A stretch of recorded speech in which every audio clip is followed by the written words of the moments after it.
Entonces vamos a dar apertura a este panel que, pues como ya había presentado, lo va a establecer el panel, el doctor Miguel Ángel Herrera va a establecer el panorama frente a lo que es las categorías de ideología y hegemonía, aterrizándolo a lo que es el campo comunicativo de manera consecuente.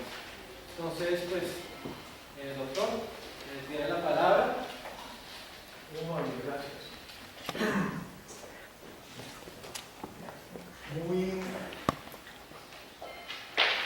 Muy buenas tardes. Buenas tardes. Lo primero y más evidente que quiero resaltar es en lo que observo el carácter representativo, heterogéneo del conjunto de quienes han aceptado este reto de hacer el diplomado en comunicación para el cambio social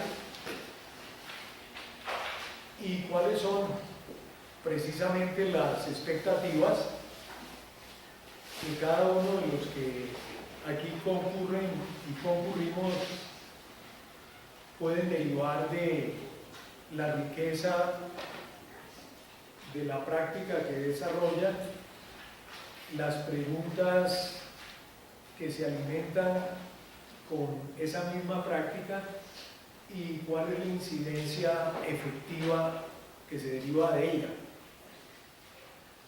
Yo, por supuesto, he estado conversando acá con el compañero Vela, haciéndome a una idea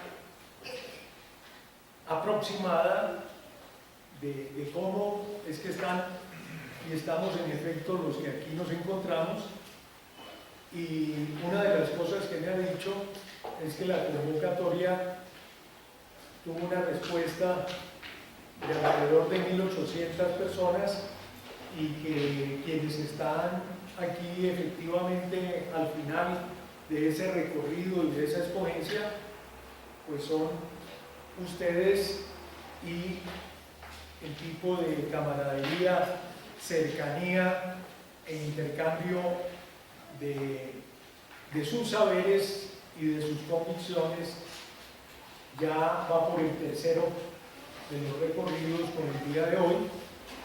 Y por supuesto también he escuchado ahora qué es lo que se aspira a que ocurra al final del diplomado. Yo voy a comentarles en torno a unas preguntas orientadoras, unas reflexiones que tienen fundamentalmente como interlocutor el trabajo de una figura política, intelectual, de la que ustedes ya tienen noticia por diferentes vías y con mayor o menor profundidad, pero en todo caso, por supuesto voy a referirlo de manera inmediata, es Antonio Gramsci, y Antonio Gramsci fue en su breve trayectoria de tiempo una figura fundamental porque no solo le tocó vivir la experiencia del triunfo de la revolución proletaria, es decir, del triunfo de la revolución rusa, que ustedes saben, en el cúmulo de fechas que pueden transcurrir en un año, como este, pues sencillamente ustedes saben que se están cumpliendo los 100 años de la revolución rusa.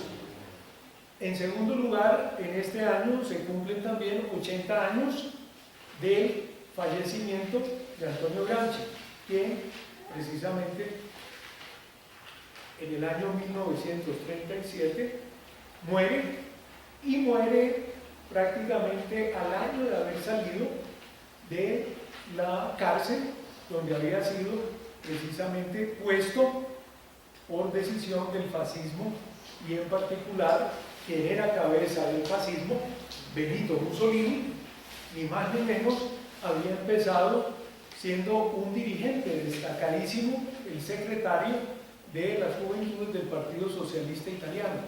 Así que, ¿qué le pasó a Mussolini y a esa experiencia socialista para que en los años 20 se convirtiera en ese agrupamiento político fascista y otro socialista como Gramsci siguiera un recorrido distinto y terminara en la cárcel, pero respondiendo precisamente a esa condición y a esa circunstancia, porque es singular, porque es importante, porque es relevante el que se estudien, se proyecten, se discutan lo que se llaman los cuadernos de la cárcel.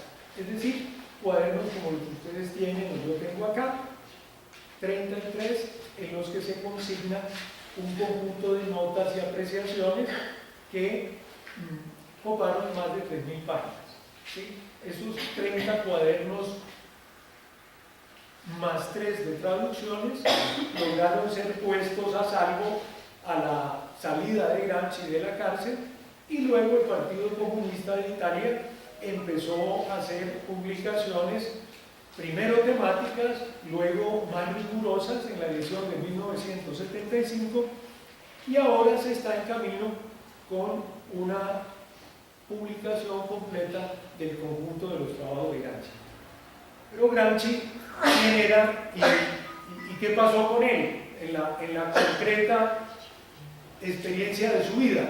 ¿Sí? Pues Gramsci nació en un lugar de Cerdeña, una isla que había sido muy importante 2 siglos atrás, pero que para finales del siglo XIX y comienzos del XX expresaba un poco las características más brutales, más desiguales de eso que Gramsci también llegó a llamar un capitalismo periférico. Entonces, Gramsci proviene de ese lugar, proviene de ese espacio, crece en ese escenario y al mismo tiempo padece en su propia condición física ese drama, ese que ustedes conocen directa o indirectamente, de la miseria, de la exclusión relativa, del hambre o todas las realidades que afectan a esas familias en sus condiciones de pobreza. Gramsci vivió la experiencia de una tuberculosis ósea y como resultado precisamente de una atención no eficaz, por decirlo menos, terminó con una joroba que él pensaba inicialmente en su sentido común que había podido ser un asunto de un descuido, un golpe que había vivido, y él trataba en su entendimiento de niño a través de ejercicios físicos buscar enderezar o controlar esa joroba que progresivamente se iba haciendo más notoria. Así que Gramsci, si lo fueran a observar físicamente, el secretario del Partido Comunista de Italia, como ustedes lo pueden encontrar en una película que seguramente han visto alguna vez en YouTube, que se llama Los días de la cárcel, cuando Gramsci sale de esa condición de clandestinidad o de relativo desconocimiento y llega a la cárcel donde se encuentra con comunistas, anarquistas, socialistas y demás, no podían varios de ellos pensar que ese fuera Gramsci, ¿sí? Porque como lo van a ver en esa película, el comentario que va a hacer uno de ellos en la película es que se lo imaginaba a un hombre corpulento, de unas características que iban más o menos en correspondencia con lo que intelectual y políticamente representaba, ¿sí? Pero en su condición física tendría menos de 1,60 de estatura, jorobado y en las condiciones que en efecto lo conocieron en el ámbito de esa cárcel, a donde Gramsci pasó casi 10 años de manera regular. En la cárcel de Turi, desde el año 1929 hasta finales del año 35, él escribe en la cárcel lo que son los cuadernos de la cárcel. Y para hablar de otro aniversario importante, precisamente yo llamo a eso los borradores, ¿sí? Los borradores de la obra de Gramsci, tratando un poco de hacer una comparación con la experiencia que ustedes conocen, lo digo, con relación a los Grundrisse de Marx, ¿sí?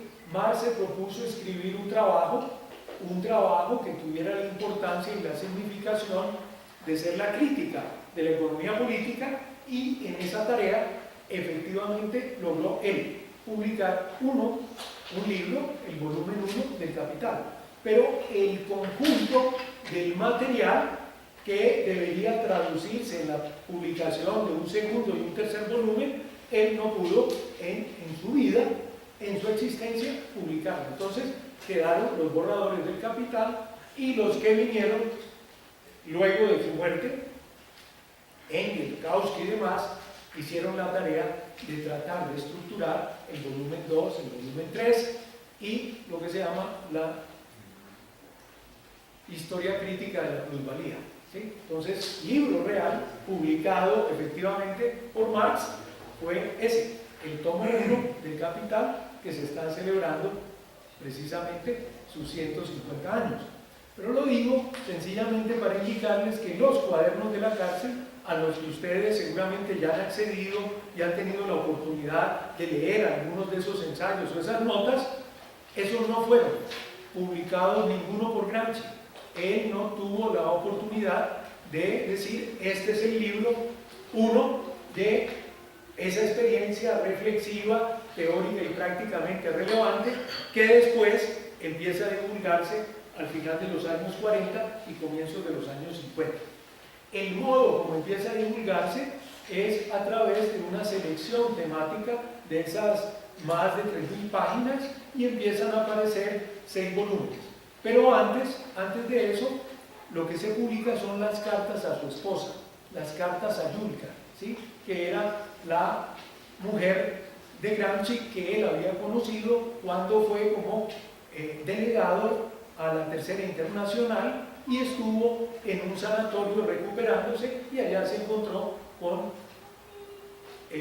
la que luego fue su esposa, que era una persona que con su familia, a raíz de su participación con los bolcheviques, había tenido que salir y vivir en Italia toda esa familia, así que conocía por supuesto el italiano, y por eso se estableció esa comunicación en Moscú, en ese lugar, entre los dos, y como fruto de esa conversación y esa cercanía, efectivamente, luego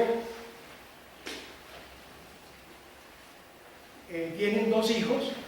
Gramsci realmente tiene la oportunidad solo de conocer a uno de ellos, vive esa experiencia por algo menos de un año con ella y con su hijo en Italia, luego regresa por las razones mismas de la lucha que se estaba viviendo y demás, y Gramsci no vuelve a tener oportunidad de verlos nunca, ¿sí? Así que las cartas de la cárcel que él dirige y intercambia con su esposa son un documento literario, político de tremendas dimensiones, en las que ustedes pueden ubicar un asunto que es fundamental para lo que estamos comentando desde ya, y es qué pasa con el sentido común, qué pasa con la realidad de las cosmovisiones del mundo que a nosotros nos definen en términos de lo que pensamos y lo que practicamos cotidianamente, sin que necesariamente haya claridad de la complejidad, la heterogeneidad y en últimas el grado de afectación que tiene para corresponderse con una inquietud de esto que se plantea como el diplomado de comunicación para el cambio social. Es decir, cómo se van a disponer o nos vamos a disponer nosotros a cambiar qué, si en efecto eso y ello pasa por cada uno de nosotros, es decir, por los millones de colombianos, ¿sí?, de los que somos en efecto parte, a través de una suerte de cosmovisión del mundo que se ha ido decantando, estableciendo, repitiendo, reforzando a lo largo de muchos años, ¿sí?, en la que los procesos de socialización, los procesos que en particular se cumplen desde la familia, la escuela, la religión y todos esos organismos que Gramsci llama privados, y los cuales constituyen un entramado, una superestructura concreta que Gramsci llama sociedad civil. ¿Sí? Entonces, entre comillas, el cemento de la sociedad civil es el sentido común, que en efecto traduce esa cosmovisión del mundo que aparece no solo como dominante, sino como hegemónica en un determinado escenario concreto, una sociedad específica. Es decir, que si nosotros nos colocáramos en el interés de indagar por Colombia y nos hiciéramos esa pregunta, ¿sí?, nos tocaría hacer una indagación de lo que corrientemente ustedes y yo habíamos escuchado referir como cultura política, pero que en la lógica y en la problematización que les propongo arranca por tomar en consideración esa expresión sentido común. Gramsci, al estar comunicándose con su esposa en esas cartas, pues va a colocar no solamente su sentimiento, no solamente su comprensión, sino también su saber, y al mismo tiempo lo va a demandar en esas condiciones extraordinarias de parte de quien es su esposa, a distancia, ¿sí? A distancia, ¿qué quiere decir? Que él no puede conocer a cabalidad las condiciones en que ella y sus hijos viven en Moscú, ni ellos tampoco, en la medida en que están separados por los N miles de kilómetros que median entre unos y otros. Pero las cartas son el modo precisamente de aproximarnos a ese punto. Y en una de esas cartas Gramsci le dice a ella, a Julia, le dice: Julia, al escucharte a ti y al leerte, yo descubro que tú tienes una condición subalterna. ¿Sí? Entonces, ¿qué quiere decir condición subalterna y a qué apunta o por qué es relevante en la reflexión sobre el tema de la hegemonía y la ideología? Porque precisamente Gramsci en los cuadernos de la cárcel emplea esa expresión, grupos y clases subalternas. Grupos y clases subalternas, que no es lo mismo que proletario, sino que involucra dentro de la misma concepción clásica de proletariado y de proletariado industrial a otros grupos y clases que se encuentran sujetos a relaciones sociales de explotación, a relaciones sociales de dominación, a relaciones sociales de subordinación, y que en un mayor grado y en una mayor consideración se pueden clasificar en esa complejidad como oprimidos y opresores.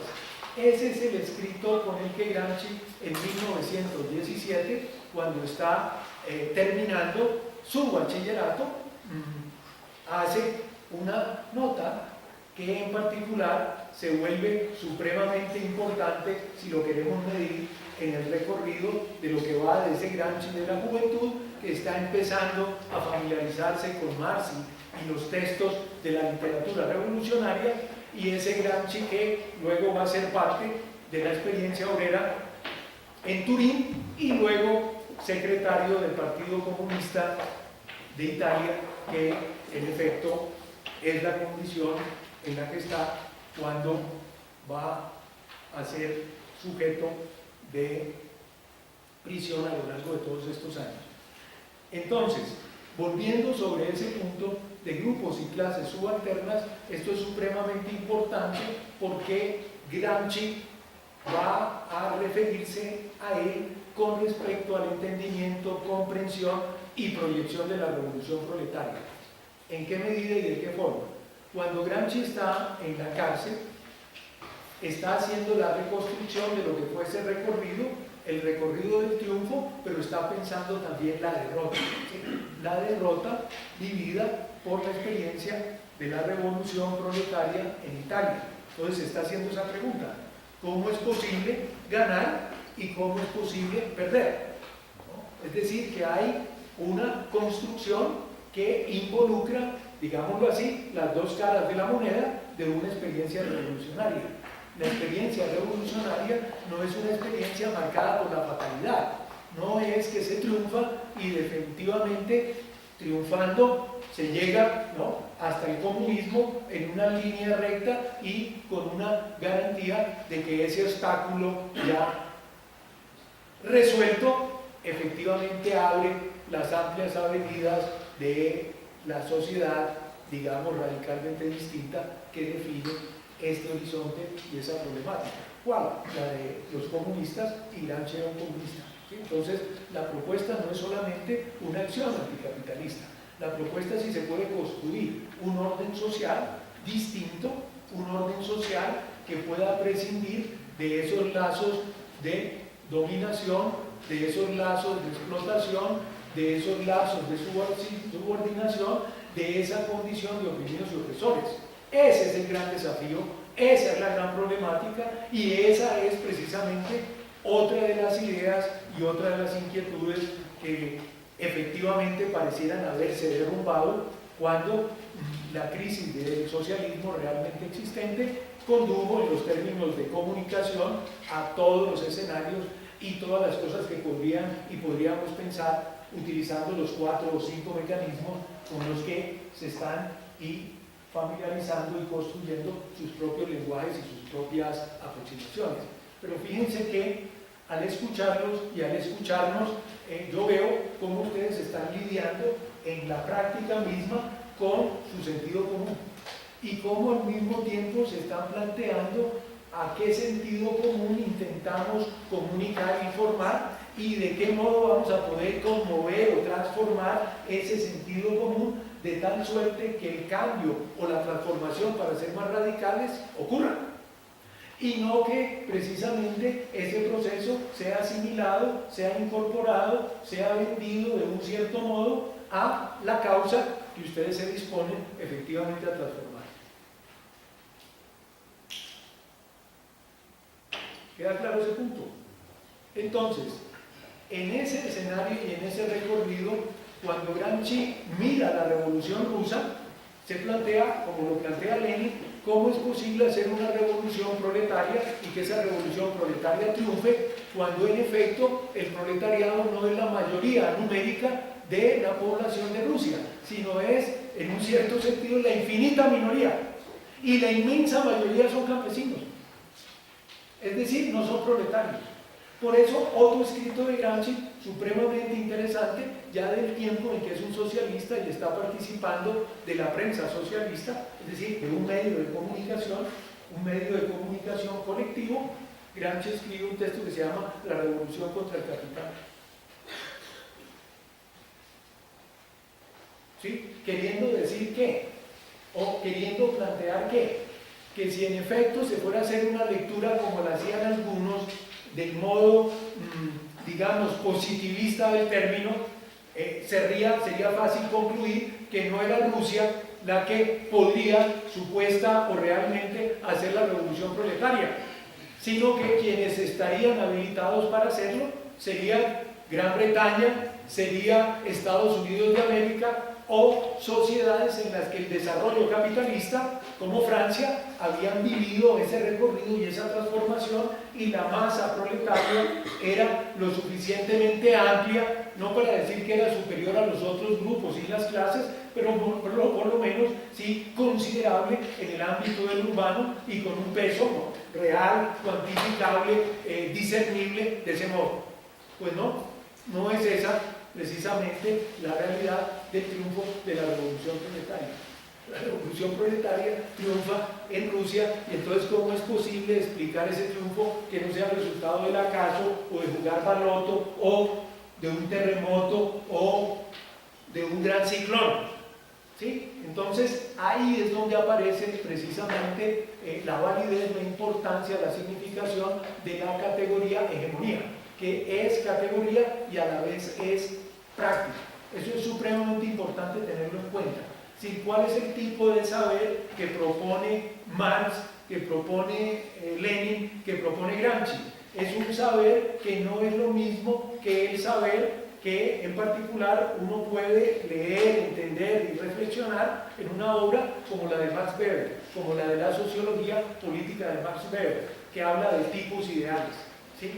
No, la construcción en la reflexión de Marx no es la de los tipos ideales, es precisamente la pretensión que lo concreto pensado es el modo como uno aprende lo concreto real existente.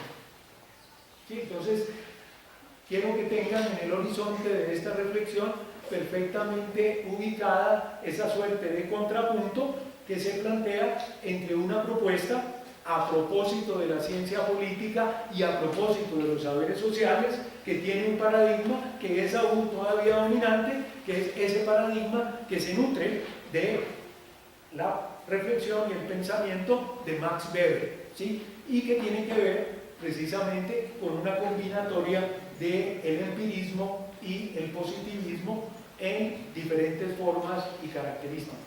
¿Y cuál es ese otro paradigma y en qué medida en efecto permite ir más allá de la crítica y proponer un pensamiento de ruptura? ¿Sí? Que es el segundo aspecto sobre el cual quiero enfatizar en relación con el punto de la hegemonía, ¿sí? Que en la práctica y la teoría de la experiencia de la Revolución Rusa con Lenin se produce un pensamiento de ruptura. Un pensamiento de ruptura que en la hegemonía hace posible entender que el proceso de la revolución proletaria, para que en efecto sea triunfante, tiene que ser apto teórica y prácticamente para movilizar al conjunto de los grupos y clases subalternas en esa tarea revolucionaria.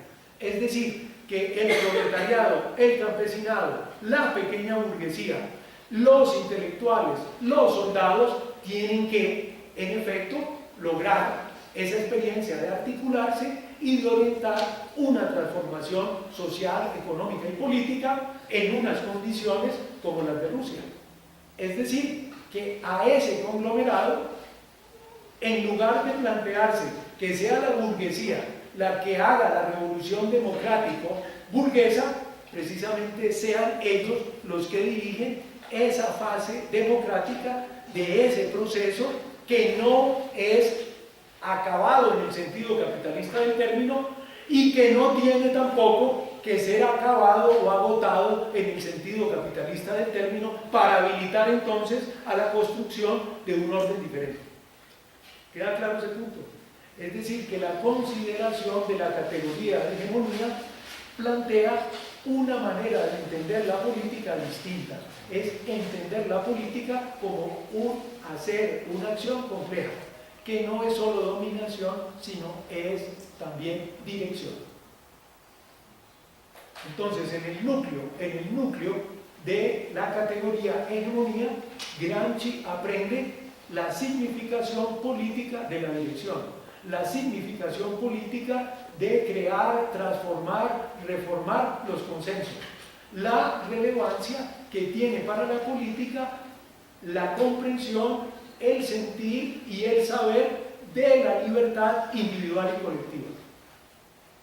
Entonces, los campesinos, en efecto, tienen unos intereses que no son exacta y forzosa y necesariamente, como no lo son, los del proletariado.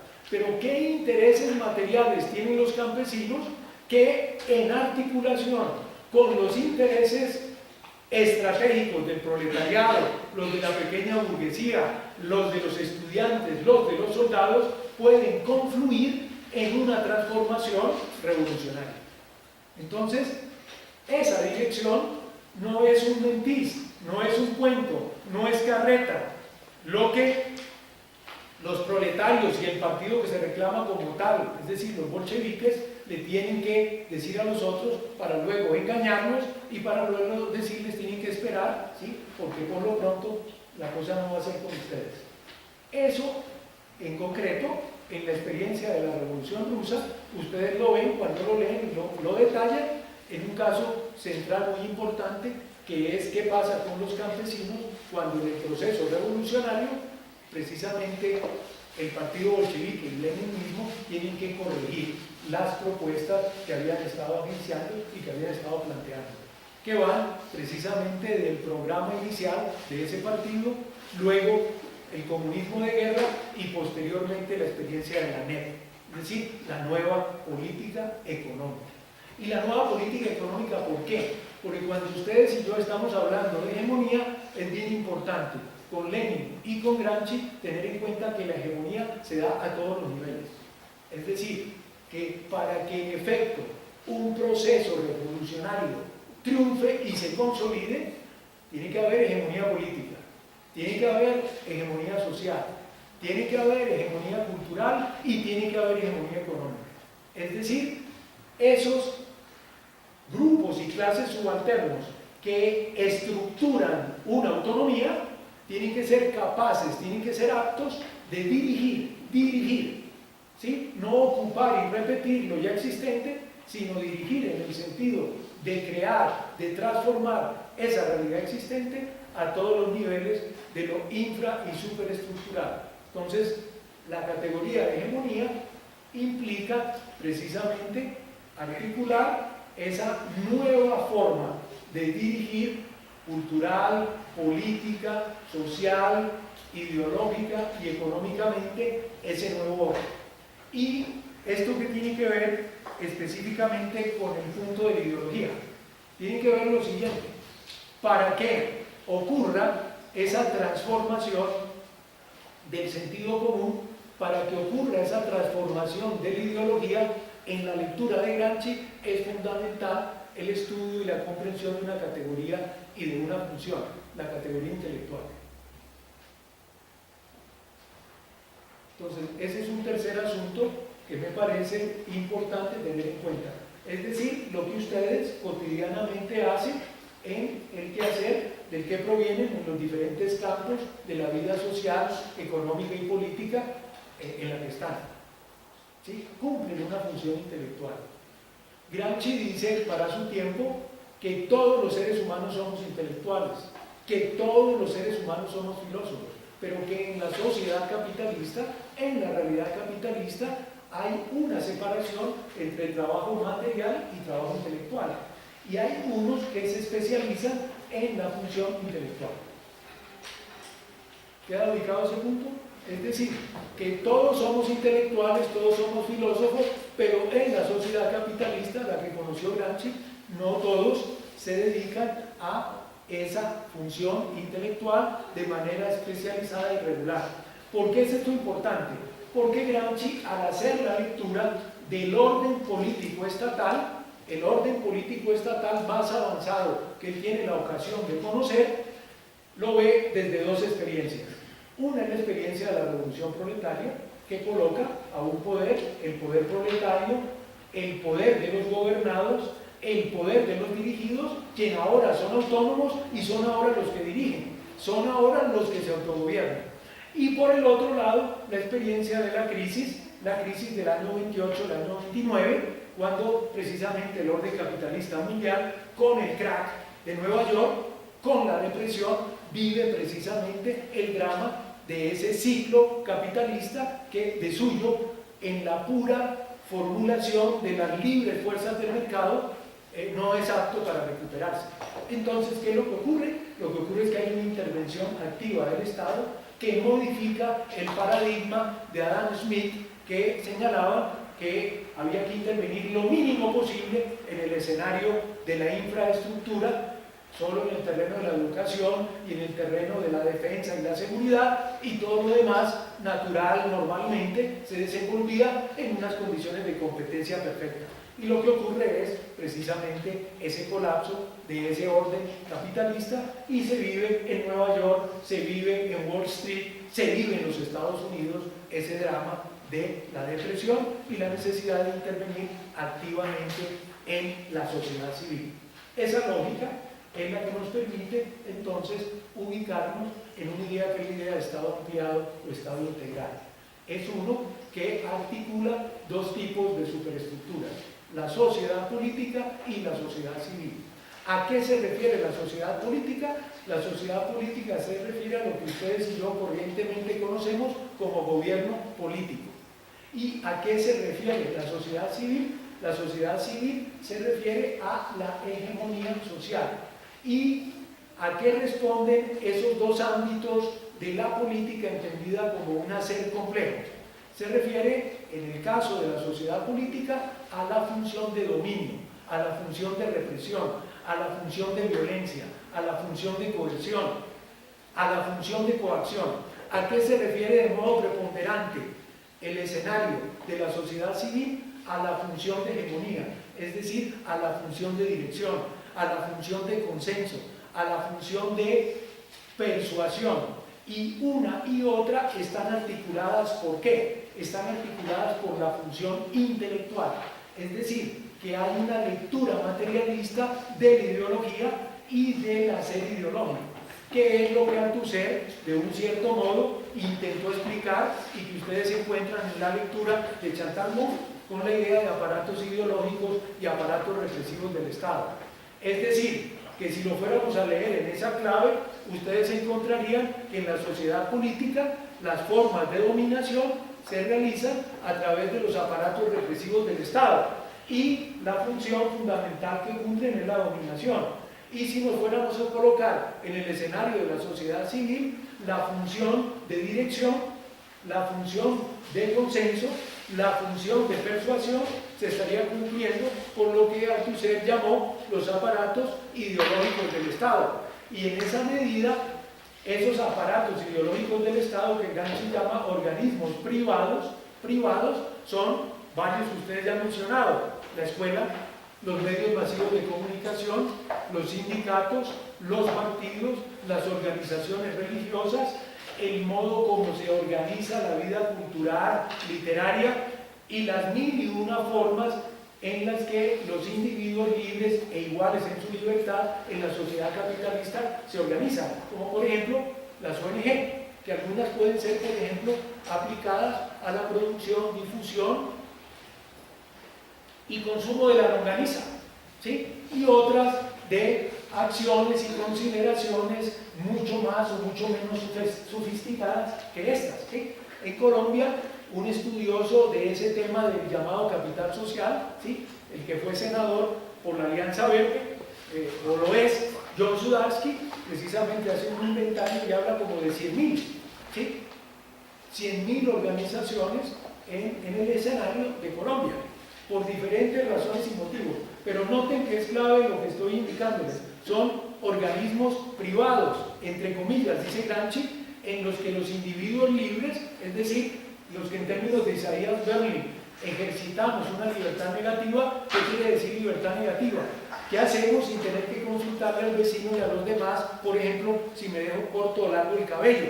¿Sí? Si prefiero budismo a islam, si soy hincha, tifosi de Millos o de Santa Fe, ¿sí? Entonces, esos son ejercicios de libertad negativa porque no tengo yo forzosamente que tener en cuenta el conjunto. En cambio, un ejercicio político, si quiere salir uno electo o por lo menos participar de esa experiencia, tiene que tener en cuenta al conjunto de la comunidad política. ¿Queda claro ese punto? Es decir, que no es que uno cree, sino que en efecto se conduce prácticamente de ese modo, porque si no, sencillamente no juega. Entonces, la libertad negativa y la libertad positiva están propuestas tanto en el escenario de la sociedad política como la sociedad civil. Gramsci a una y a otra se refiere como superestructuras complejas, y a esas dos las llama Estado. Entonces fíjense que eso es bien importante tenerlo en cuenta, ¿sí? Ese es el Estado integral o el Estado ampliado, del cual habla Álvaro García Linera, del cual habla o ha hablado a veces Rafael Correa, del que habló a veces el señor ya fallecido, el comandante Chávez, o que de pronto circunstancialmente alguno de los dirigentes actuales del Partido Socialista Unido de Venezuela menciona.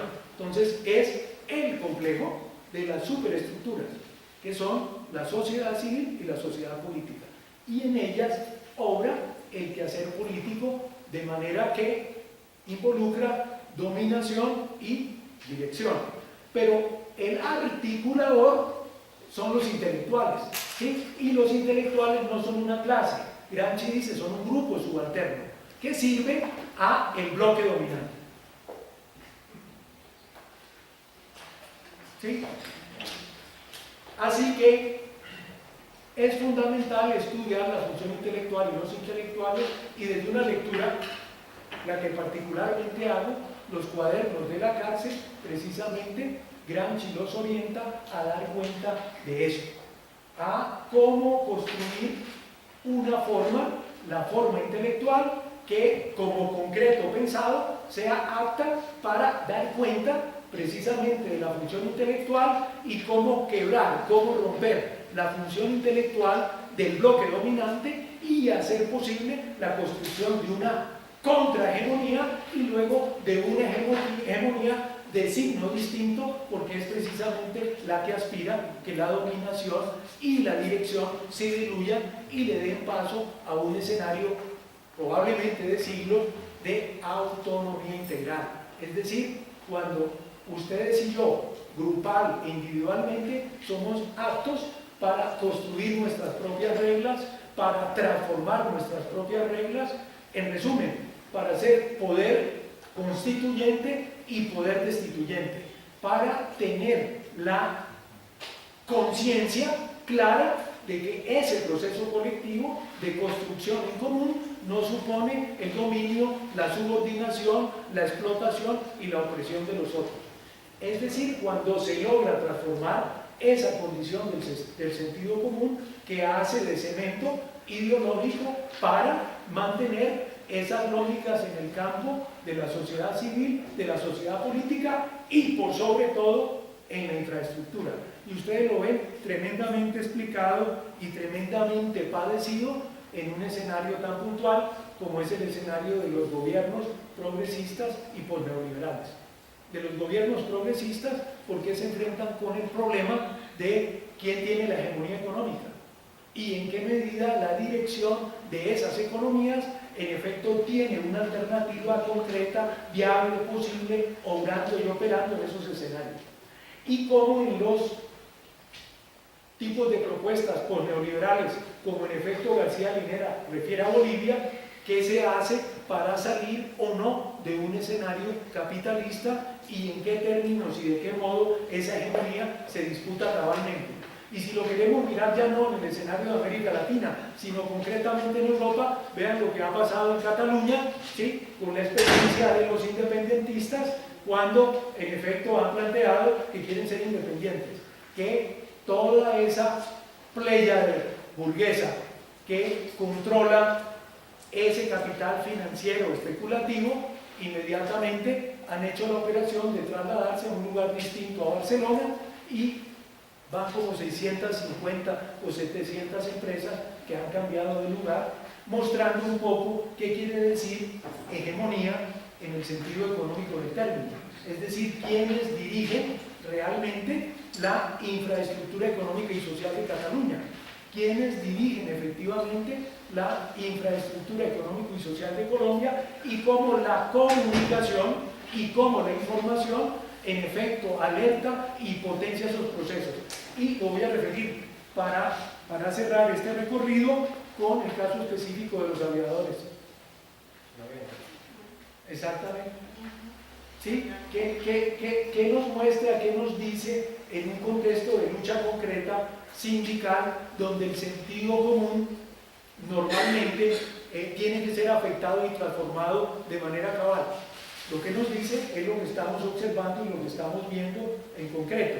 ¿Qué es lo que hay? Que hay 702 aviadores sindicalizados, de un total de 1.200 aviadores, más de 8.000 trabajadores de base sindicalizados, y qué dicen cada uno de los aparatos de dominación del gobierno político de Colombia.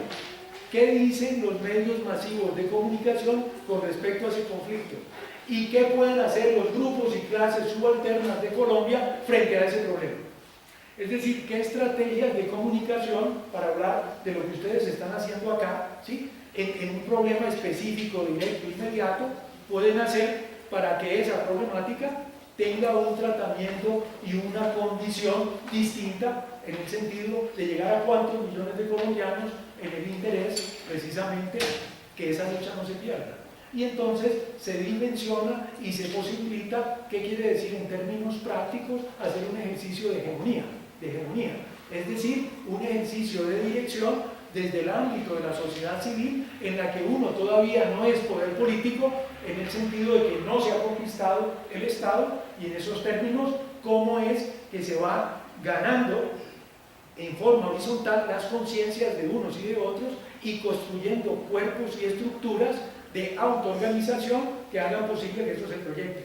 Que era lo que le decía aquí a mi colega y compañero Vela. Si ustedes, los que están aquí, no se organizan en una cooperativa y no estructuran una forma particular de proyectar, producir, reproducir y enriquecer todo ese potencial que han ido poniendo y compartiendo acá, el grado de incidencia, el grado de capacidad y de afectación en el sentido de la ideología dominante para proponer una ideología liberadora, emancipadora, desde una perspectiva contrahegemónica, sencillamente vivirá el sueño de los justos, ¿sí? Así que, por supuesto, les agradezco la atención, el interés, la disposición de escuchar, y la interlocución que siga seguramente permitirá aclarar, problematizar y avanzar en la comprensión, el sentir y el saber, que son tres referencias que Gramsci trae. Ustedes recordarán que Orlando Fast-Borda habla de los sentipensantes. Esa referencia a los sentipensantes refleja en parte la interlocución y la influencia que Orlando Fast-Borda derivó y potenció de la lectura de Gramsci. Pero yo les añado ese comentario, ¿sí?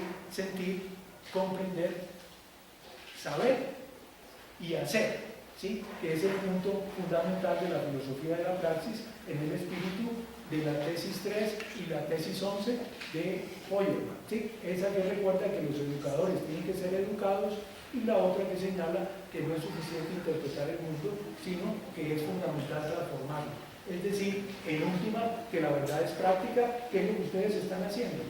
Eso que están estudiando, cómo se traduce en el camino y en el conocimiento de los saberes del diplomado. Es en esa práctica en la que lo sensible, lo comprensible,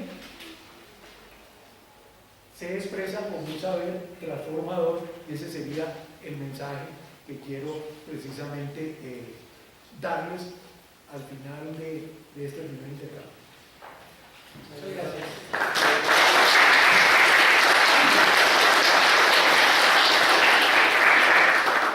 Bueno, vamos a comenzar entonces con un espacio de interlocución. Entonces, vamos a dar paso al público para que se pueda manifestar con preguntas o apreciaciones. Vamos a destinar a esto un tiempo de 15 y 20 minutos. ¿Listo? Entonces, ¿quién le gustaría participar de este encuentro? Por acá, 1, 2. Doctor, y hacer una pregunta con todo respeto y toda puntualidad. Ayer tuvimos una exponencia con la gente de Centro Teléfonos, con la gente de T-Mobile, ETIC y la gente de Transmasivo, en el cual hablamos de la exponencia de que la gente de Avianca nos quiere dar como la lección, como la retroalimentación de rescatar lo que era la antigua Rusia. Usted hablaba anterior cuando el gobierno de Lenin nos exponían ayer de que dar como el ejemplo de las antiguas huelgas, rescatar la época de protesta de las huelgas para no dejarnos mediar por los medios de comunicación masivos, y resaltar la parte importante que era la comunicación de hacer más protestas, pero pacíficamente, pero sin que el gobierno quiera manipular la información porque quiere tapar cosas que la gente no quiere que sepan. Y esa parte se hacía énfasis a lo que está pasando con Transmilenio. Y el sistema de Transmilenio está bien afectado porque se quieren ir a quiebra para cambiar como una razón social que no es verdad. Y ellos tapan de que la antigua gerencia de los antiguos gobiernos quieren tapar como la beneficiarios de Avianca, pero no fue así. Ellos quieren resaltar la parte de que si se puede, en lucha y grupos, podemos conseguir mucho, lo que usted resaltaba anteriormente. Y esa es la parte que me quería precisar más. Muy bien. Sobre su pregunta y sobre la experiencia práctica que está planteada, yo creo que es fundamental, porque ya se ha vivido, que no es suficiente con la movilización de las fuerzas sindicales que en Colombia existen. En particular por un problema que es evidente hace mucho tiempo, y es que la mayor parte de la población trabajadora de Colombia, ¿sí?, es decir, el 5%, de pronto el 6% máximo, está sindicalmente organizada.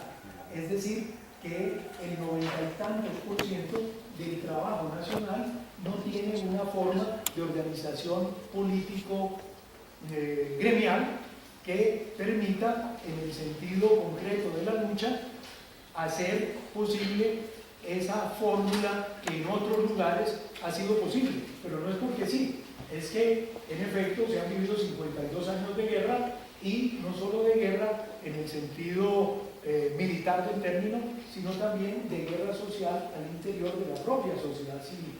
Es decir, que el acto de sindicalizarse es un riesgo, y es un riesgo tremendo, y lo ha vivido en concreto, y esa es la experiencia que entre otras reclaman los aviadores de Avianca con una figura ideal, que es la figura del pacto colectivo. Es decir, que es el modo directo, explícito de impedir corrientemente que el fenómeno de la sindicalización se pueda dar corrientemente. Y la segunda cosa es que en el escenario concreto de esas luchas, Colombia no tiene todavía la aceptación de la modalidad de ese sindicalismo de industria que permite integrar al conjunto de las fuerzas sindicales, como en concreto, por ejemplo, en los propios Estados Unidos existe. Pero lo que quiero además decirte, compañero que haces la pregunta, es que en este caso, además de las fuerzas sindicales, se necesita un poco, como está planteado en el caso concreto de lo que hizo España, una parada nacional. Parada nacional.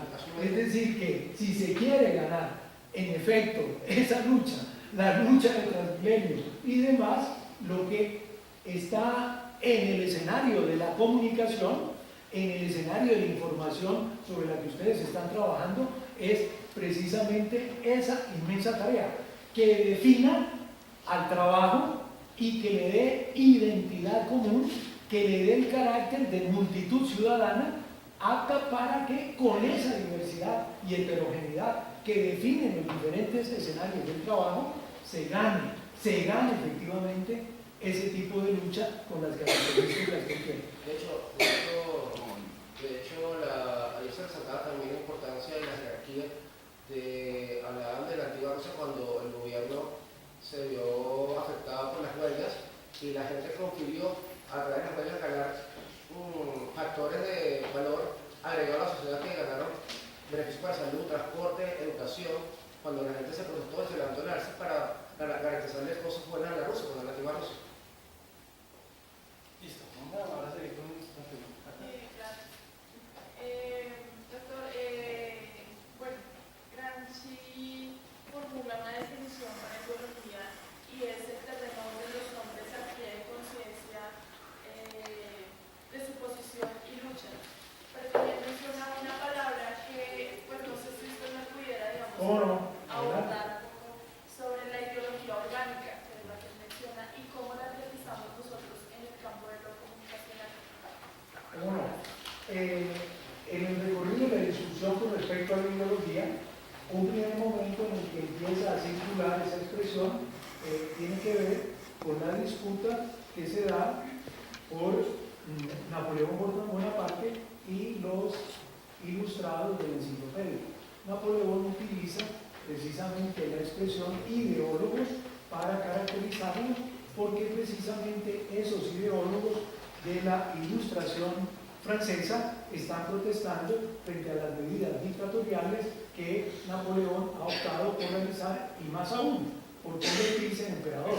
Entonces, esos filósofos dicen cómo es posible, ¿no?, que la república, cómo es posible que el ejercicio de la democracia ahora se tenga que enfrentar con la dictadura de Napoleón, y como si fuera poco, que el propio Papa lo envista, ¿no? Es decir, que le dé el reconocimiento de la Iglesia, contra la cual el jacobinismo y todos los fenómenos de la Ilustración han hecho las críticas y los debates que en la enciclopedia se encuentran. Entonces, ese arranque de la ideología está pensado un poco con una fórmula negativa en Napoleón desde el punto de vista de su indicación que hace de los ideólogos. En el caso particular de Marx y de Engels, en su reflexión en la ideología alemana principalmente, aparece una definición que dice que que la ideología es la falsa conciencia. ¿Sí? Esa es una de las definiciones que plantea. Y otra que señala también Marx y Engels, que no son, o no es la conciencia social la que condiciona o determina la existencia social, sino que es la existencia social la que determina, condiciona la conciencia social. Entonces, ese es un segundo elemento que está gravitando previamente en el escenario de esta discusión. En tercer lugar, es la idea de la inversión ideológica, ¿sí? Que Marx utiliza una suerte de símil con la fotografía. Y cuando uno se coloca precisamente ante una lente, lo que se produce por la combinación de los lentes es una inversión de la imagen. Entonces, la ideología sería una suerte de imagen invertida de la realidad, ¿sí? Es decir, que si uno se pone a estudiar la fotografía, esa fotografía de ese modo se da cuenta de eso. Entonces, Marx utiliza esa idea. Entonces, lo que habría que hacer es precisamente colocar de pie lo que está invertido. Y esa sería una función ideológica, la de invertir, para garantizar la dominación, para garantizar el control de los obreros, de los dominados, los explotados, los subordinados. Entonces, esa primera lectura, Gramsci, y es una de las cosas que lo singulariza, como tú lo has recordado en esa definición, ¿sí? La ideología permite descubrir la posición y el lugar de los subalternos en la sociedad y en esa medida les permite politizarse y prepararse para la lucha. Es decir, que la ideología no es negativa solamente, sino que también es positiva y que los saberes humanos, todos los saberes humanos, están atravesados y sustentados por la ideología. Y eso los coloca y nos coloca en un escenario supremamente interesante, que es el escenario también del psicoanálisis, que plantea que precisamente los seres humanos, para que seamos seres humanos, tenemos que adquirir el lenguaje, y que el modo como adquirimos el lenguaje, según esa explicación psicoanalítica, se hace a través de un proceso de identificación primaria, que es imaginario. Es decir, que uno no distingue nada en el sentido de separarlo de lo que inconscientemente uno es. En esos términos, la totalidad de la identificación imaginaria es un modo de descubrir cómo en el recorrido de adquirir el lenguaje también nos inscribimos en el orden de la ideología. Dicho de otra forma, nunca un ser humano puede llegar a ser absolutamente transparente o absolutamente cristalino. Entonces, lo que el orden de los saberes sociales revela y descubre es que las construcciones de las leyes que tenemos, las leyes sociales, las que estudian los saberes sociales, son universales ideológicos. Es decir, que tienen la fuerza de la generalidad, tienen el poder de movilizar y someter como el que hemos vivido, padecemos o transformamos, y en esa medida entonces Gramsci introduce la concepción de ideología orgánica a las clases y grupos subalternos, es decir, la que les permite movilizarse, descubrir sus intereses y proyectarlos en una voluntad nacional popular, que era la primera consideración que él hacía. Es decir, cómo se constituye un imaginario que sea movilizador precisamente de los grupos y clases subalternas en esa disputa por la dirección de la sociedad civil y la sociedad política. Así que hay ideologías orgánicas cuando en efecto logran el favor de las grandes colectividades, pero hay ideologías orgánicas regresivas y hay ideologías orgánicas emancipatorias. Entonces puede haber una ideología movilizadora como el cristianismo, ¿sí? Y la ideología movilizadora del cristianismo, y en particular la católica, para ponerles en un escenario práctico concreto, se mueve bajo la lógica de un poder pastoral. Eso que Foucault estudió de manera fina, para decir que ¿qué es una ideología pastoral? Es una ideología que señala la relación de mando y obediencia, la relación entre el pastor y las ovejas. Así que un ejercicio emancipador o liberador no puede ser uno que hace la lectura en términos de pastores y ovejas. Y ustedes vieron que, por supuesto, Francisco a eso no se le apuntó. ¿Sí? Es decir, sabe que yo he llegado a la conclusión que la Iglesia Católica de ahora en adelante no le va a camellar al poder pastoral. Y en ese sentido propone que los lazos de dependencia y subordinación personal e impersonal se disuelvan y que las relaciones de mando y obediencia le den paso a relaciones de autonomía, y en ese sentido las lecciones, entre comillas, de la teología de la liberación van más allá de la teología popular con la cual Francisco se identifica. No sé si con esos ejemplos les queda claro a qué apunta la idea de las ideologías orgánicas y por qué hay ideologías orgánicas que están fundadas en el poder pastoral y hay ideologías orgánicas que están fundadas en la ruptura del poder pastoral, y en esos términos de proponer una propuesta es emancipatoria y liberadora o no, en el interés de acabar con la relación gobernantes-gobernados, dirigentes-dirigidos. Gracias.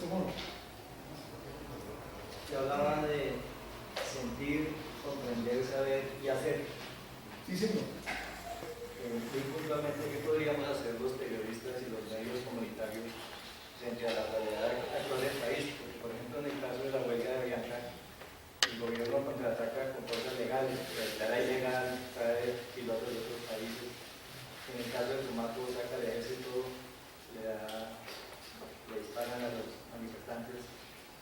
Y uno, más allá de salir y decir qué fue lo que pasó, eso se puede considerar hacer. ¿Cómo no? Gramsci repetía y tenía en cuenta una afirmación que no es de su propia cosecha, pero que yo la veo supremamente importante. A todos nos toca, y a los comunicadores y a los periodistas, tener pasión por la verdad. ¿Sí? Y pasión por la verdad es pasión por la verdad situada espacial y temporalmente. ¿Sí? Que no son verdades en el sentido de las leyes de la termodinámica o de la ley de la gravedad, ¿sí? O de las leyes que la teoría de la relatividad especial y general señala, ¿sí? Sino son leyes históricas, son leyes tendenciales.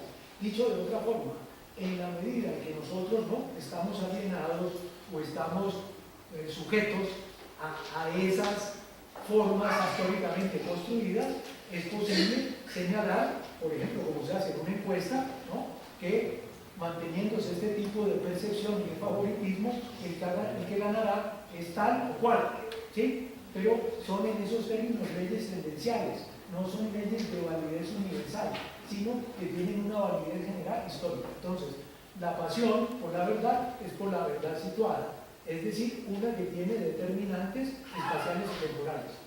Esa aprehensión de la verdad situada es un paso fundamental para confrontar tanto el caso de Tumaco como el caso de Avianca. ¿A qué me refiero a eso? A que quienes conocen y estudian la ley laboral y a quienes conocen y estudian la problemática que tiene que ver con cada una de esas situaciones, como un equipo colectivo pueda hacer un ejercicio de desentrañar la verdad o no de cada uno de esos pronunciamientos en los campos específicos de esos saberes. Y por ejemplo, ¿sí?, decir que el pacto colectivo es ilegal porque en la legislación internacional y esto y esto y esto, y porque la Corte y esto otro dice esto, ¿sí?, y que tal y tal cosa, para referirme a cada uno de los puntos en términos de esa verdad situada, refiere esto, esto y esto.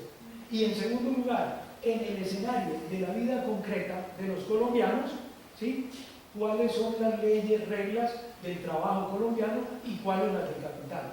Y eso en qué medida constitucionalmente, en la cotidianidad, es o no el tipo de realidad que queremos o nos disponemos también a cambiarla. ¿Me explico? Es decir, que hay asuntos que en esas dos disputas no son verdad, como ustedes mismos los han señalado en otras circunstancias, sino son mentiras. Entonces, esas mentiras se tienen que exhibir públicamente a todos los niveles. A todos los niveles a todos los niveles, más allá de Colombia. Eso es uno. En segundo lugar, tiene que haber una autoorganización. En efecto, una autoorganización. Porque esas palabras y las redes solas no son contundentes en el reclamo de esa verdad, ¿sí? Y en tercer lugar, me parece que es supremamente importante que construyamos de una vez por todas medios de comunicación de izquierda y democráticos que lleguen a millones. ¿Sí? Eso no admite más carrera, eso no admite más cuento, eso no admite más justificaciones. ¿Sí? Es imposible que eso no ocurra. ¿Sí? Es decir, un periódico, si es un periódico, que llegue a millones. ¿Sí? Un canal de televisión, si es un canal de televisión, que llegue a millones. Una distribuidora de películas y demás, que llegue a millones. Unas salas, ¿sí?, que lleguen a millones. Unos ejercicios de radio, ¿sí?, que lleguen a millones. Eso es una tarea fundamental, sin la cual yo veo efectivamente bastante precario, bastante disminuido, ¿sí?, el modo de poder impactar en el sentido de transformar el sentido común en los términos de construir otra hegemonía, ¿sí? Y no veo, francamente, con claridad en las diferentes manifestaciones, tanto de lo que llamamos subalternos sociales como subalternos insurgentes, una disposición para construir un frente común en medios de comunicación que entran estos y todos los demás, ¿sí? Porque si no, las tareas y las luchas tendrán las limitaciones que conocemos y que advertimos. Eso es lo que yo realmente podría decir a tu pregunta en el grado de comprensión, de sentir y de saber, porque eso es claro, toca llegar al sentir, ¿sí? Toca llegar al sentir de todos los colombianos, poniéndolo en claro. Es decir, ¿qué gana Efromovich como dueño de la empresa? ¿Qué ganan los ejecutivos como dueños de la empresa? ¿Y qué gana el colombiano corriente en su trabajo? ¿Y cómo es que se puede transformar o no la realidad del trabajo y del capital en Colombia? Del trabajo y del capital en Colombia.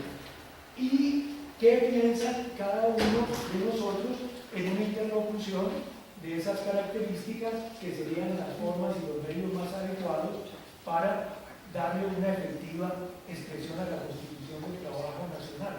Entonces es una tarea que tiene grados y niveles de complejidad.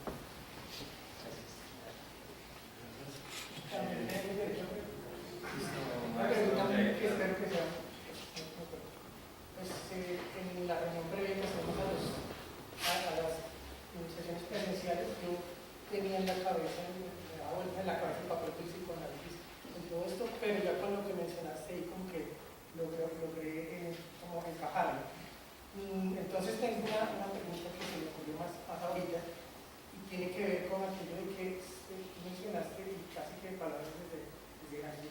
Hay que saber ganar, pero también saber perder. En algún caso, crear estrategias para el ganar, pero también crear estrategias para el perder. Eso no es una premonición como atrever ni nada así, ¿cierto?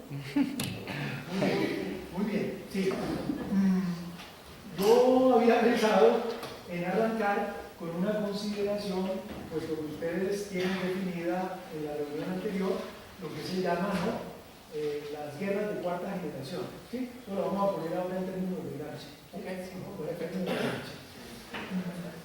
En términos de Gramsci, Gramsci le tocó vivir la experiencia de la Revolución Rusa, su triunfo y la derrota de los otros ejercicios que planteaban, como lo había planteado Marx, que los proletarios lo único que tienen que perder son sus cadenas. Y entonces los partidos afiliados a la Tercera Internacional, que era la minoría de las masas obreras del mundo, porque las grandes masas organizadas eran masas socialdemócratas que precisamente no habían aceptado, por las razones que fueran, el ser conducidas en esos procesos revolucionarios y por el contrario habían ido a hacer la guerra en las trincheras para defender a sus naciones, es decir, participaron de esa orgía de violencia y bestialidad que fue la guerra imperialista y la experiencia de esa inmensa carnicería que fue la Primera Guerra Mundial. Y creo que ustedes lo pueden apreciar en una película a su manera, Caballo de Guerra. ¿Sí? Ahí ustedes se pueden hacer a esa locura y esa bestialidad, pero esa locura y esa bestialidad la hacían los obreros socialistas combatiendo en las trincheras de uno y otro lado. Entonces, la fuerza del sentido común, el peso que tiene el sentido común, la cosmovisión y cómo ella obra y cómo lo determina en términos relativos a uno como idea fuerza, es evidente que existe. Así que en la discusión que Gramsci hace de esa derrota, se plantea lo siguiente: estratégicamente, la etapa anterior era una etapa marcada por la guerra de movimientos, por la guerra de asalto. Eso que, de un cierto modo, se hizo explícito en el triunfo de la Revolución Rusa. ¿Qué era lo que se asaltaba? Se asaltaba la sociedad política. Se rompía el aparato de represión, el aparato de violencia de la autocracia zarista. Y al romper la sociedad política, decía Gramsci en su lectura, la sociedad civil rusa era gelatinosa. Entonces no nos encontrábamos ahí con casamatas y trincheras que pudieran precaver ese avance, el avance de haber roto el aparato represivo por las condiciones de la guerra imperialista, por las acciones de masas que se cumplieron, por las fórmulas audaces de esa vanguardia proletaria y campesina y de soldados lidiando con esa causa, no las tenían. Entonces Gramsci dice, hay que distinguir en la derrota Oriente y Occidente. Es decir, ¿por qué en Italia no triunfó la revolución? Entre muchas cosas, dice Gramsci, porque la sociedad civil en Italia, como en Alemania, como en Hungría, como en los Estados Unidos, tiene una sociedad civil, unos organismos privados, una penetración del sentido común lo suficientemente fuerte como para constituirse realmente en las trincheras y casamatas del capitalismo.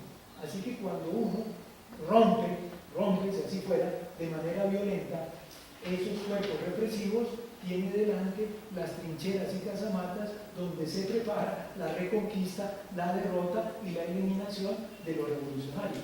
Como, por ejemplo, en efecto, se vivió en el caso particular de la Alemania, donde Liebknecht y Rosa Luxemburgo, con la complicidad de la propia socialdemocracia alemana, fueron eliminados cuando se intentó una insurrección por lo que era el espartaquismo, el nacimiento del posterior Partido Comunista Alemán. Entonces, ¿qué es lo que quiero destacar con este comentario? Que a raíz de esa lectura, Gramsci dice que en la segunda etapa, esta de la derrota, tiene que pensarse ya no en la estrategia de guerra de asalto, de guerra de movimiento, sino guerra de posiciones políticas. Y esa guerra de posiciones políticas, Gramsci la califica como una guerra de posiciones democráticas, guerra de posiciones políticas. Lo cual quiere decir que la guerra de movimientos desaparece, no. Hay también guerra de movimientos política, hay también guerra de asalto política, pero estratégicamente para los años 30 el horizonte de sentido para el quehacer político, estratégico, en términos de Gramsci, es guerra de posiciones y lo define en el sentido democrático del término, porque las trincheras y casamatas muestran que la hegemonía está en cabeza de las estructuras de sentido común en favor del capital. Entonces, si esa reforma intelectual y moral no ocurre, evidente es que esas casamatas y trincheras aplastarán esos levantamientos, aplastarán esas insurrecciones, impedirán que ese proceso revolucionario camine. Y en el caso específico de Rusia fue tremendo, porque precisamente si Rusia era esa estructura gelatinosa, su sociedad civil, tenía que producirse una gran revolución cultural que en efecto transformara el sentido común, y ustedes vieron que las vanguardias intelectuales, las vanguardias culturales y la propia vanguardia política fue afectada por la lectura stalinista de ese proceso. Entonces, Mayakovsky, Bakhtin, las direcciones bolcheviques fueron eliminadas, fueron descabezadas, y los juicios de Moscú de los años 32, 33 y 34 son una bestial prueba de esa realidad.